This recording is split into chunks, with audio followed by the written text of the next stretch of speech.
Oi pessoal, boa tarde, tudo bem?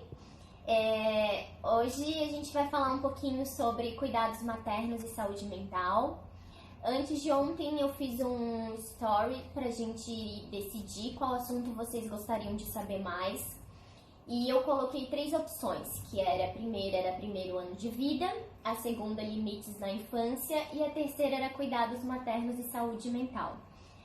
A que foi mais escolhida foi a terceira opção, então a gente vai falar um pouquinho sobre isso, né? Vou explicar um pouquinho sobre a importância dos cuidados da mãe com a criança e o que isso pode afetar no desenvolvimento mental dela.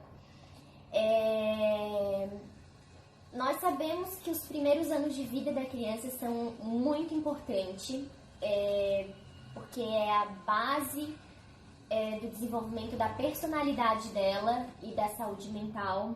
Então, a relação que ela tem com a mãe ou a mãe substituta a gente diz que é uma pessoa que faz o mesmo papel de mãe, mas que não necessariamente seja mãe biológica, né? Pode ser uma tia, uma avó, uma vizinha ou qualquer outro parente, né? Então, essa relação que ela tem com a mãe tem que ser afetuosa, tem que ser amorosa, compensadora, né?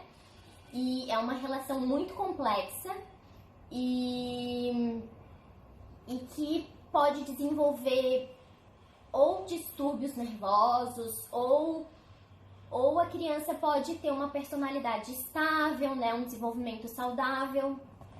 Então, eu vou falar de dois tópicos, né, relacionado à relação mãe e filho, né, e a privação da criança em relação à mãe, né, que a gente chama privação parcial e privação total, ou quase total, né. A privação parcial é aquela privação que mesmo a criança vivendo dentro de casa com a mãe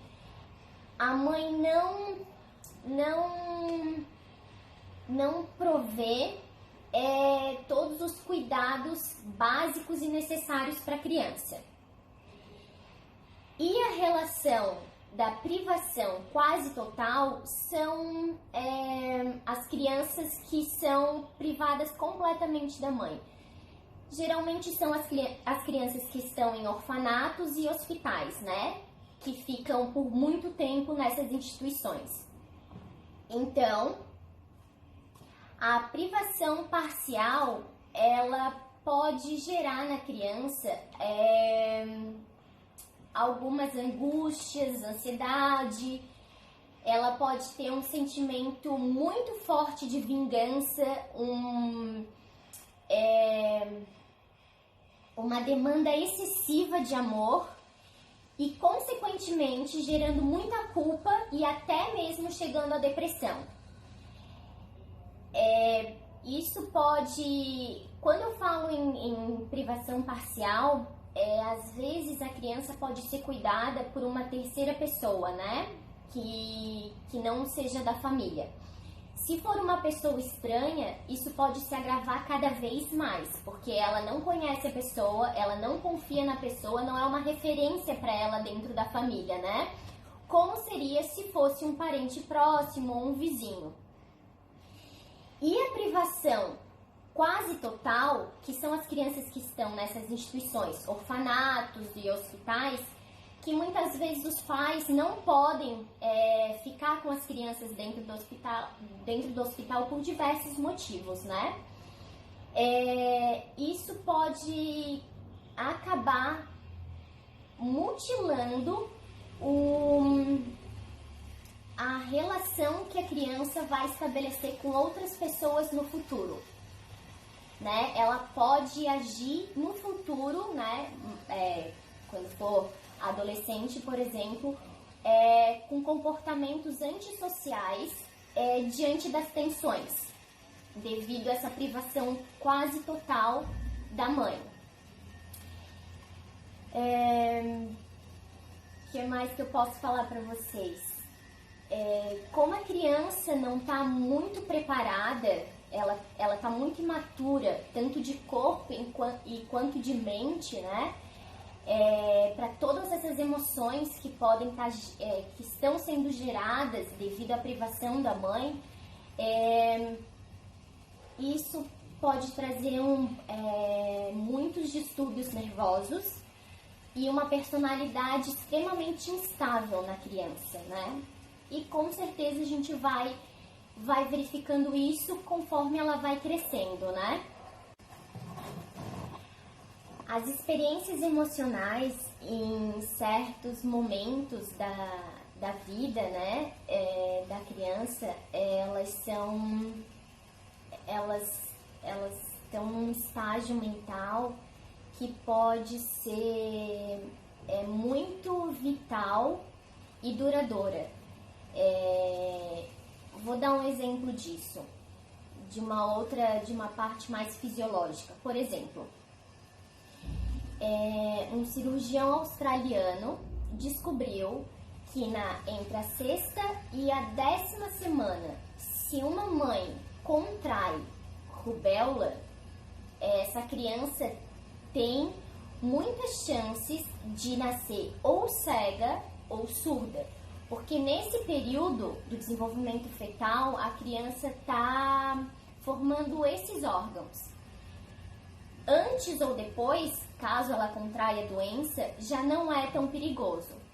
Então, seria mais ou menos o exemplo das nossas experiências emocionais. Tem certos períodos, tem certos estágios, né, do nosso desenvolvimento que são cruciais para a gente ter uma personalidade estável ou uma personalidade instável.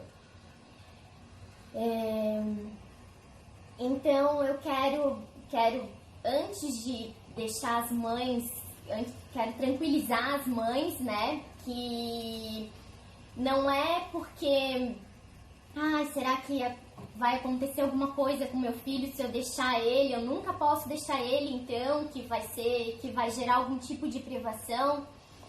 Não, gente, não é assim. A gente, né, eu falo de privação, principalmente da privação total, daquelas crianças que são abandonadas emocionalmente. Elas não recebem atenção de forma alguma, né? Elas não têm aquele cuidado que toda mãe dá, que a mãe dá, né, sem pensar. Como, por exemplo, a hora da amamentação, os rituais de banho, a hora de se vestir, os momentos de brincadeira, de jogos. Então, tudo isso não é feito com a criança, né? A criança é realmente rejeitada, como se fosse. Então, claro que a gente tem que tomar um pouco de cuidado, porque até os 3 anos de idade, a gente não pode deixar a criança por um longo período de tempo. Quando eu falo a gente, eu estou me referindo às mães, que de longe é a relação mais importante nos primeiros anos de vida, né? O pai também tem a importância, mas estamos focando agora nos cuidados maternos, né? Então, por exemplo, se até os 3 anos você precisar se afastar da criança, é sempre bom ter uma transição. Por exemplo, a criança vai ficar com uma pessoa, com um parente ou com um vizinho, sempre, nunca com uma pessoa desconhecida. Ela precisa conhecer essa pessoa e precisa ter um mínimo de confiança, se sentir segura com a pessoa, né, com o adulto.